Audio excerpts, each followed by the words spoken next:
अस्सलाम वालेकुम वरहमतुल्लाहि वबरकatuh। आज इतने अरसे बाद एक बार फिर मुझे कहीं अपनी क्वालिफ़िकेशन के मुताबिक जॉब मिली थी। मुझे इस जॉब के लिए इंटरव्यू के लिए जाना था। घर में आज खाने पीने को कुछ भी नहीं था। सुबह से जैसे ही उठा था बच्चे भूख की वजह से बिलक रहे थे और मेरी बीवी आंखों में आंसू लिए खामोशी के साथ इन्हें बहलाए जा रही थी। इसकी आंखों में बेबसी वाज़िया नज़र आ रही थी। रोते हुए बच्चों को यूं देखकर मेरा दम घुटने लगा। अचानक ही मैंने अपनी बीवी से कहा, तुम मेरे कपड़े इस्त्री करके लगा दो। आज मुझे किसी जगह पर इंटरव्यू के लिए जाना है। दुआ करो कि मुझे वहाँ से जॉब ऑफ़र हो जाए, फिर हमारे सारे दुख दूर हो जाएंगे। मेरी बीवी खामोशी से खाली खाली निगाहों से मुझे तकती रही। इस महीने में कितनी बार ही मैं इंटरव्यू दे चुका था, लेकिन कहीं से भी मस्बत जवाब ना आया था। मेरी इतनी सारी डिग्रियां और इतने सारे डिप्लोमा हैं जिनमें मैंने हमेशा A+ नंबर हासिल किए थे। अपनी क्लास में सभी लड़कों में टॉप क्लास हुआ करता था, लेकिन अब इन्हीं डिग्रियों को लेकर मैं दर-बदर के धक्के खा रहा था। हर जगह पर रिश्वत चल रही थी। हर कोई बस अपने उल्लू सीधे करने में लगा था। मुझ जैसे टैलेंटेड नौजवान की यहाँ पर कोई अहमियत नहीं थी, क्योंकि यहाँ पर तो हर जगह पैसे की ही अहमियत थी। लेकिन फिर भी अपनी किस्मत को आजमाने में गया था। आखिरकार मैंने इस इंटरव्यू के लिए खुद को तैयार किया और भूख से बिलखते बच्चों को देखकर मजबूरन मुझे इस इंटरव्यू के लिए आना ही पड़ा। मैं तैयार होकर जैसे ही घर से बाहर निकला, मुझे एक रिक्शा मिला। बस मेरे पास इतने से ही पैसे थे कि मैं अपना किराया देकर जा सकता था। मैं इस रिक्शे में बैठा और इस ऑफिस तक आ पहुंचा।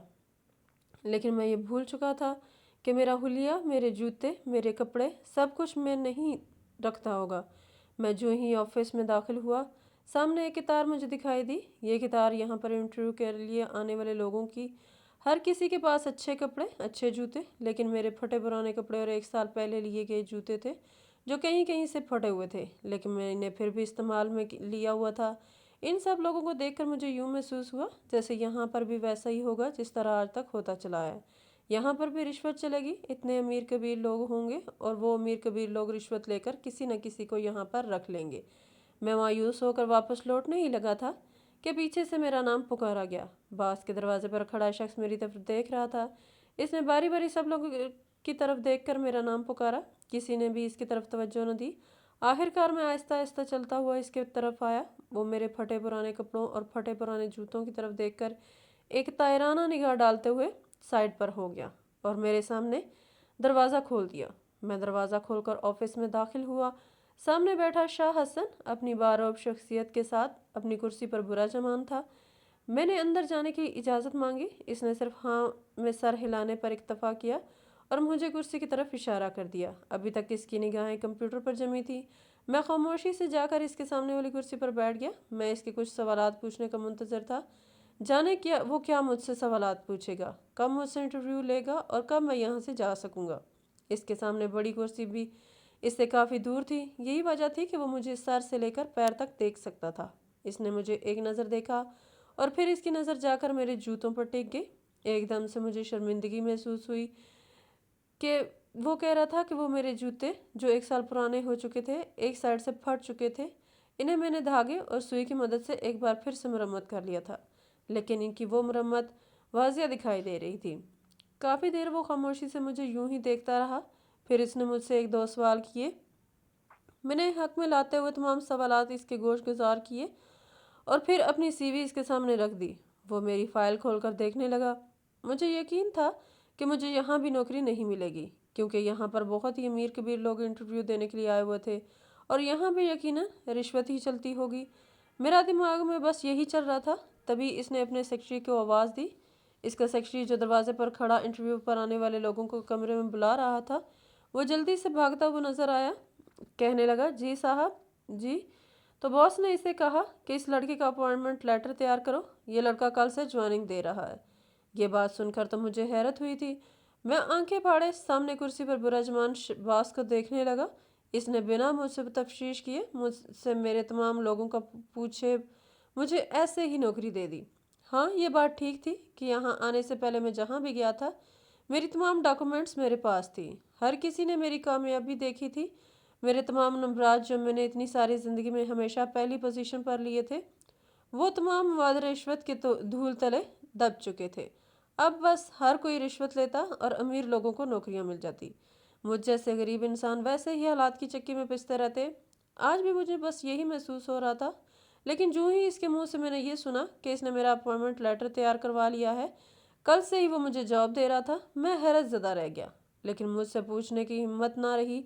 इसने मुझे मेरे तमाम डॉक्यूमेंट वापस कर दिए और इससे कहने लगे कि तुम ऐसा करना कि कल सुबह से ही ज्वाइनिंग दे देना, तुम इस जॉब के लिए सिलेक्ट हो चुके हो। ये सुनकर तो मैं खुशी से फूले ही ना समा रहा था। कुछ समझ नहीं आ रहा था कि इस पर क्या रिएक्शन दूं। इस वक्त तो मैं ना पूछ सका कि आखिर किस बुनियाद पर इन लोगों ने मुझे इस जॉब पर रखा था। खैर, मैं खामोशी से उठकर अपने घर चला आया। घर आकर मैंने अपनी बीवी को खुशखबरी सुनाई तो वो तो एकदम से उछल पड़ी थी। मेरे बच्चे भी खुशी से झूम उठे थे और अब मेरे दिल में भी एक एहसास ने जन्म लिया था। मेरे घर से गुर्बत के दिन ख़त्म होने वाले थे। लेकिन मेरे दिमाग में बस यही चल रहा था कि आखिर उन्होंने मेरे पुराने कपड़ों और फटे पुराने जूतों को देखकर इस शख्स ने मुझे कैसे जॉब पर रख लिया था। यही सवाल था जो मुझे खाए जा रहा था। दूसरे रोज़ जैसे ही सुबह हुई, मैं सुबह सवेरे ऑफिस जा पहुंचा।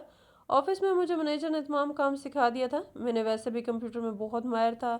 यही वजह थी कि काम समझने में ज़्यादा दुश्वारी ना आई थी और मैं खुशी खुशी अपना काम करने लगा। अभी मुझे काम करते हुए कुछ ही देर गुजरी थी कि मैंने बास को ऑफिस में आते देखा। इनके इस्तकबाल के लिए जिस तरह सब खड़े हुए, इसी तरह मैं भी जल्दी से गर्मजोशी से खड़ा हो गया। मैंने आज भी वही पुराने जूते पहन रखे थे जो मैं कल इनके सामने पहन कर गया था। लेकिन अचानक मुझे शर्मिंदगी ने आन घेरा था और मैंने फौरन से अपने पाँव पीछे कर लिए। मुझे देखते हुए बॉस ने कुछ सोचते हुए मुझे अंदर बुलाया था। मैं झिझकते हुए इनके पीछे पीछे चलता हुआ इनके ऑफिस तक जा पहुंचा। इनसे कैसे बात करता और इनसे क्या कहता, कुछ समझ नहीं आ रहा था। उन्होंने मुझे अपनी मुकाबिल कुर्सी पर बिठा दिया। मैं बैठ तो गया पर कुछ समझ ना आया। वो ऐसी गर्मजोशी से मिले, यूं लगता था जैसे वो मुझे सदियों से जानते हों। मुझे हैरत हो रही थी। इनके और मेरे दरमियान कोई भी रिश्ता नहीं था और ना ही हमारी कोई जान पहचान थी। फिर बॉस मेरे साथ इस तरीके से बेतकल्लुफ़ क्यों हो रहे थे, कुछ समझ नहीं आ रहा था इनकी बातों का। मैं हाँ हूँ में जवाब देता रहा। उन्होंने मुझसे पूछा कि तुम्हें कोई परेशानी है। मेरे दिमाग पर बस एक ही बात सवार थी, आखिर उन्होंने मुझे बिना इंटरव्यू लिए, बिना कुछ पूछगिछ किए और बिना कोई रिश्वत लिए कैसे नौकरी पर रख लिया था। बस कुछ देर खामोश रहने के बाद डरते डरते जब मैंने मुंह खोला तो बस एक ही बात मेरे मुंह से निकली और वो ये थी कि सर, मैं इतना गरीब इंसान हूँ, यहाँ तक कि मेरे कपड़े और मेरे जूते देखकर मेरी गुर्बत का अंदाज़ा लगाया जा सकता है। मेरे पास कोई पैसे मौजूद नहीं, यहाँ तक कि घर में फाकों की नौबत आ चुकी है। और ऐसे में मैंने बहुत सी कंपनियां देखी थी, बहुत सी कंपनियों में इंटरव्यू देने के लिए गया, लेकिन किसी ने मुझे ना रखा। हालांकि मेरी डिग्रियां, मेरी तालीम बहुत ही आला है। मेरे बाप ने रिक्शा चलाकर मुझे पढ़ाया लिखाया, मुझे आला तालीम दिलवाई, लेकिन इस तालीम ने मेरा ज़रा बराबर भी साथ ना दिया। आज मैं इतना गरीब हूँ लेकिन मेरे पास डिग्रियां हैं। हर किसी ने मेरी डिग्री को रिजेक्ट किया और हर किसी ने रिश्वत के नाम पर अमीर लोगों को ही नौकरियों से नवाजा।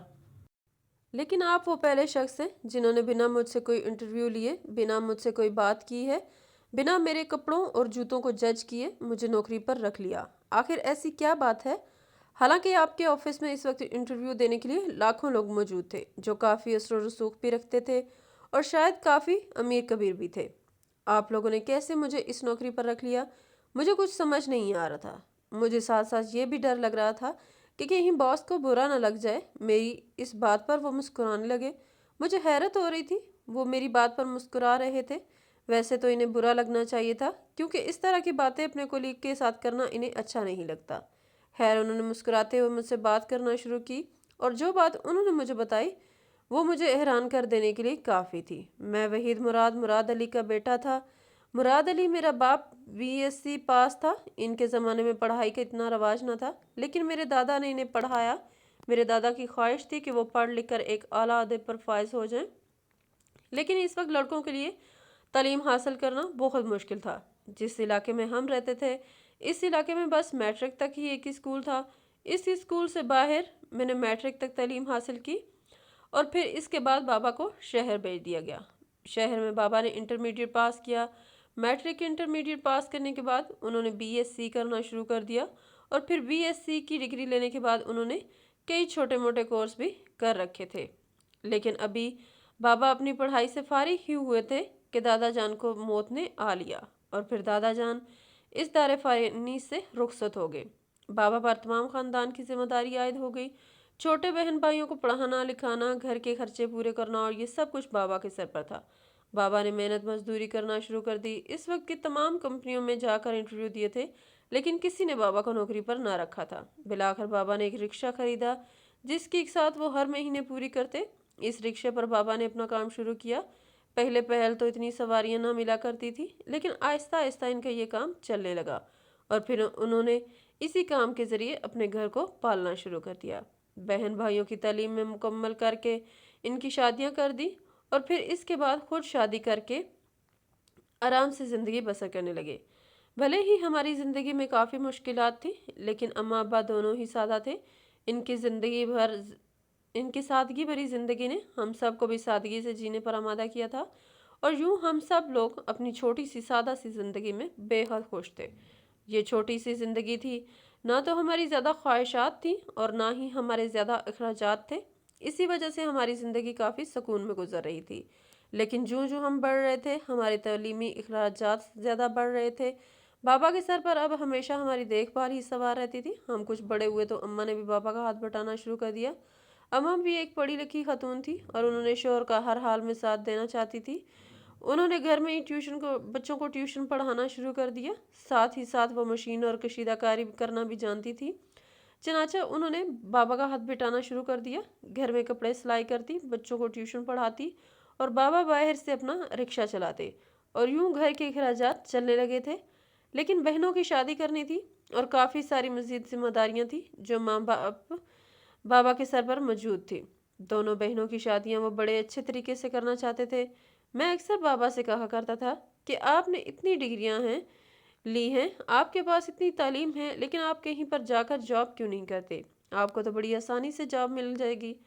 मेरी बात पर बाबा मुस्कुरा देते और कहते, बेटा जब सर पर आती है तब इंसान को पता चलता है, और तुम कहते हो ना कि मुझे नौकरी बड़ी आसानी से मिल जाएगी। बेटा कभी जाकर इन्हीं कंपनियों की धूल खाओ, तुम्हें पता चलेगा। जब ये डिग्रियां हाथ में होती हैं तब इंसान को पता चलता है कि ये डिग्रियां किस काम की हैं। इसलिए मैं कहता हूँ कि नौकरी से ज़्यादा बेहतर अपना कारोबार है। भले ही मेरी कभी मजदूरी न लगे, कभी मेरा रिक्शा न चले और मुझे कोई सवारी न मिले, मुझे इसमें कोई आर नहीं महसूस होती। लेकिन जब मैं कहीं अपने डॉक्यूमेंट्स लेकर जाता हूँ और सड़कों पर धक्के खाता फिरता हूँ, तब मुझे अपना हाथ बहुत छोटा महसूस होता है। तब ये डिग्रियां मेरे किसी काम की नहीं लगती। कंपनियों वालों की धुतकार हमेशा एक गाली की तरह लगती है। बाबा की ये बातें मुझे समझ में ना आती, और मैं खामोश हो जाता। बाबा भी मुझे अक्सर यही कहते थे कि जब तुम्हें इन बातों की समझ आएगी तब तुम्हें मेरी बातें ठीक लगेंगी, जब तुम मेरी जगह पर आओगे। लेकिन न जाने क्यों मुझे बाबा हमेशा गलत ही लगते थे। मुझे यूँ लगता था जैसे वो हमारे लिए कुछ भी नहीं कर रहे। अगर वो किसी अच्छी कंपनी में जॉब कर लेते तो हमारी ज़िंदगी अच्छी हो जाती। इतनी डिग्री लेकर वो मामूली सा रिक्शा क्यों चला रहे हैं?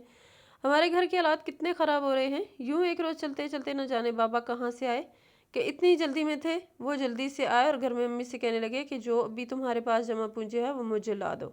मैं हैरान था, ये बाबा क्या कह रहे थे। मैं अम्मी से ये पूछने लगा कि आखिर हुआ क्या है, सब ठीक तो है।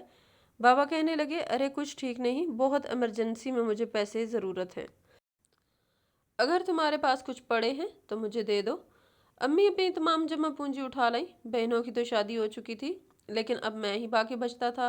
मेरी तालीम पर ये तमाम पैसे लगाए जा रहे थे। अभी मेरी फ़ीस भी अदा करनी थी, लेकिन बाबा जी पैसे कहाँ लिए जा रहे थे। मैं बाबा को रोकने लगा, लेकिन बाबा मेरी बात ना रुके और जल्दी से वो पैसे लेकर चले गए।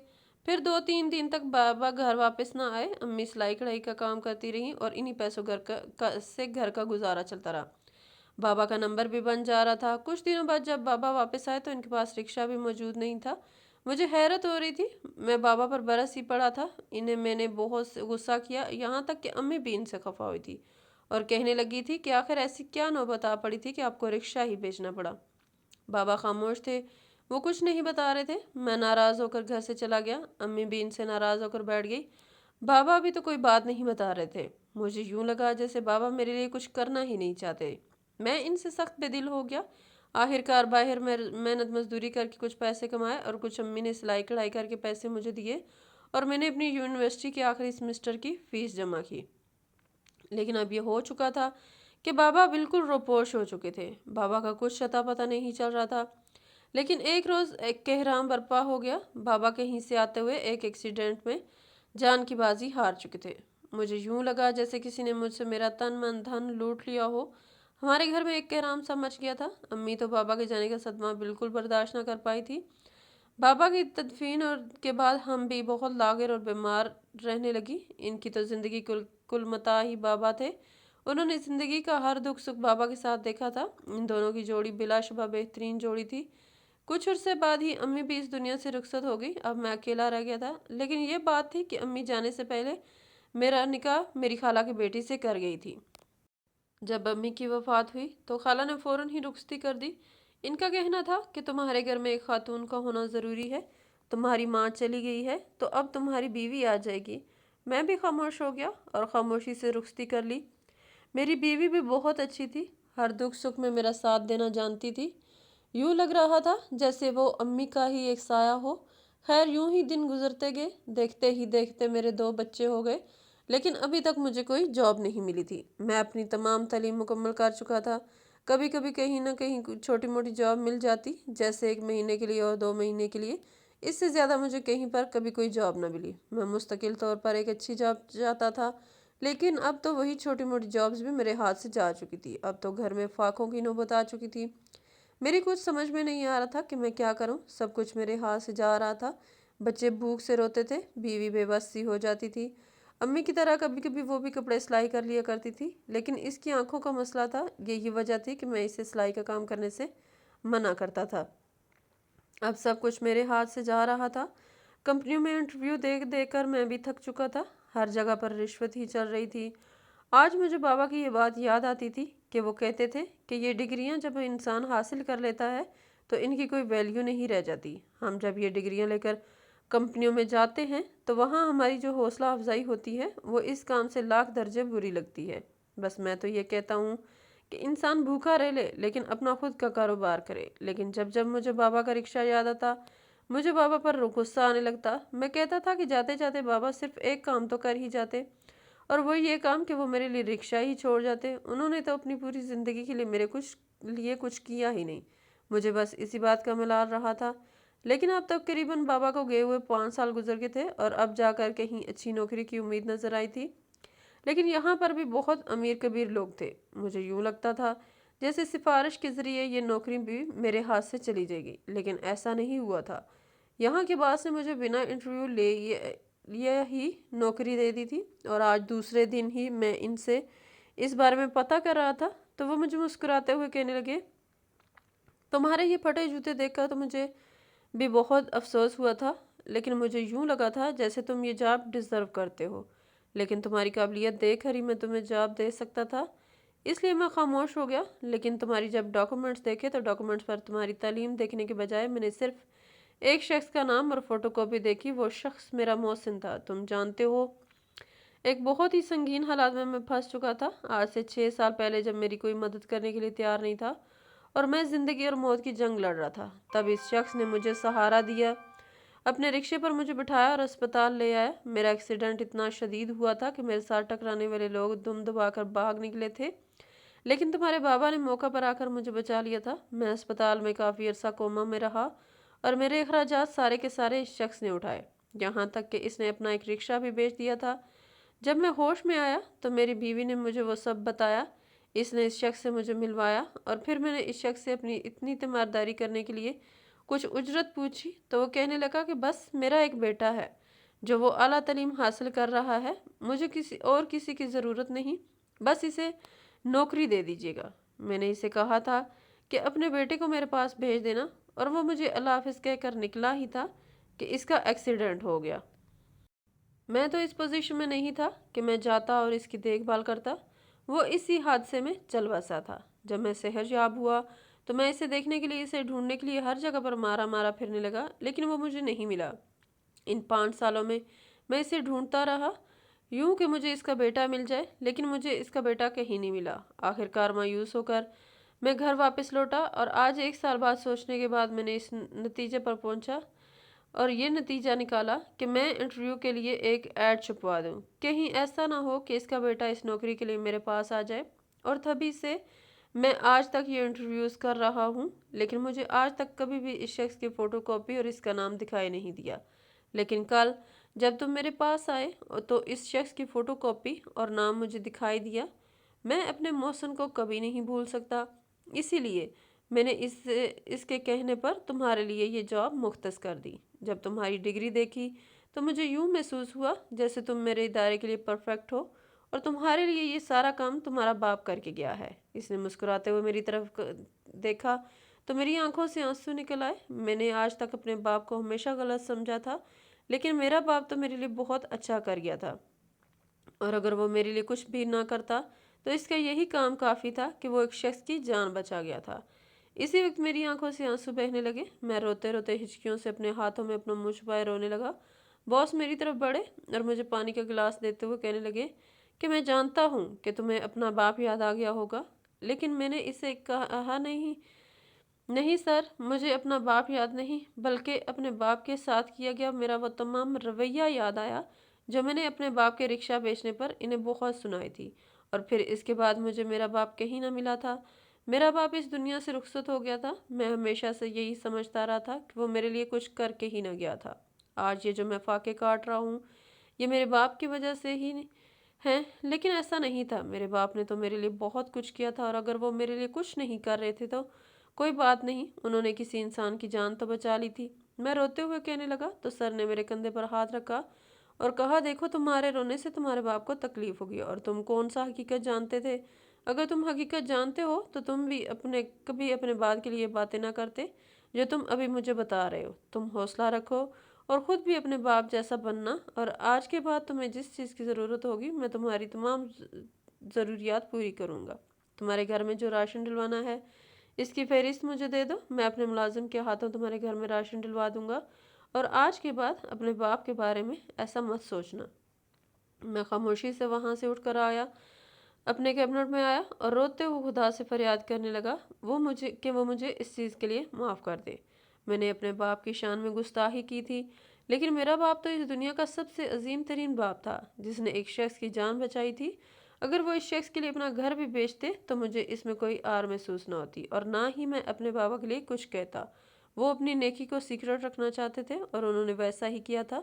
آج مجھے پتا چلا تھا بے شک والدین کو ہمیشہ اپنے بچوں کا خیال رکھتا ہے، انہیں اپنی آخری وقت میں بھی میں ہی یاد تھا، تبھی تو انہوں نے سر سے میرے لیے بات کی تھی، ورنہ آج سر مجھے کہاں ڈھونڈ پاتے۔ یہ پچھتاوا مجھے ہمیشہ رہے گا کہ میں نے اپنے باپ کو غلط سمجھا تھا، لیکن اب میں پرسکون ہوں کہ میرا باپ مجھ سے راضی گیا تھا۔ اس نے میری تمام غلطیاں معاف کر دی تھی، بالکل اسی طرح جس طرح وہ بچپن میں میری غلطیاں معاف کر دیا کرتے تھے۔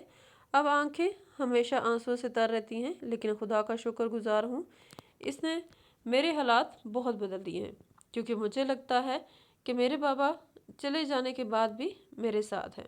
انہوں نے ایک بار مجھے کہا تھا کہ میرے مر جانے کے بعد بھی میری دعائیں تمہارے ساتھ ہوں گی۔ تم ایسا کبھی مت سمجھنا کہ میں تمہیں چھوڑ گیا ہوں، میری دعائیں ہمیشہ تمہارے ارد گرد گھومتی رہیں گی اور میرا سایہ تمہارے ساتھ رہے گا۔ اس وقت تو مجھے بابا کی یہ بات بالکل سمجھ نہ آئی تھی، لیکن آج مجھے یہ بات سمجھ آ رہی تھی۔ مجھے ہر گھڑی سے ایسے محسوس ہوتا تھا کہ بابا میرے ساتھ ہیں، ان کا ساتھ میرے ساتھ ہے، انہی کی بدولت تو مجھے یہ جاب ملی تھی۔ یقیناً ایک باپ ہمیشہ اپنی اولاد کے لیے ایک گھنا صاحباں ہی رہتا ہے، اور اس کے چلے جانے کے بعد بھی انسان اس کی چھاؤں کی ٹھنڈک محسوس کرتا رہتا ہے، جس طرح میں محسوس کرتا ہوں۔ خدا ہر کسی کے والدین کی حفاظت فرمائے، ہر کسی کو اپنے والدین کی خدمت کرنے کی توفیق عطا فرمائے۔